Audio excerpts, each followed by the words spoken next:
When I originally reviewed Super Lucky's Tale on the Xbox One X, I thought it was adorable and sweet. It sort of felt like a new Rareware game, although one riddled with bugs. It didn't make a lot of sense to me because here we have the launch title for one of the most powerful consoles and it was running into frame rate dips every few levels.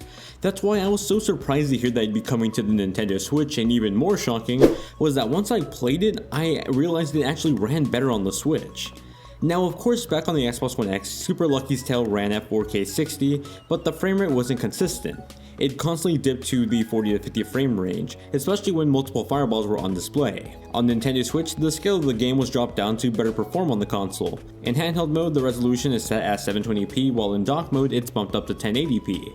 The frame rate is also halved to 30 frames per second, on par with the Xbox One S version of the game. Despite being a lower performing version of the Xbox One X version, its consistency offered a much better experience.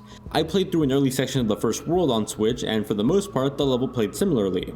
Comparing the Nintendo Switch to the Xbox One version, I noticed that the Switch seems less saturated, having this more bright and almost foggy look to it. I prefer the Xbox One's color palette, but also prefer the performance on the Nintendo Switch.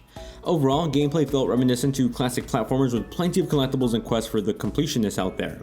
Considering that this is one of the earlier stages in the game, I didn't really think it was all that challenging. I was tasked with collecting some heads around the level to activate a giant statue at the center of the level.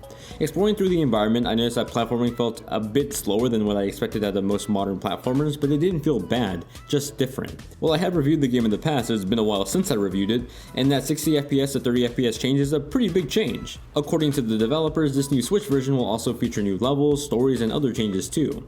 Having played the Xbox version again this morning, I did notice that the Switch version feels like it controls more tightly.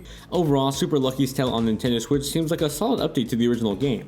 It's definitely not being pushed as far as the Xbox version in terms of performance, but having stable performance is something I'd rather have. Add on the new levels and story content that's supposed to be included, and this just might end up being the best way to experience Super Lucky's Tale.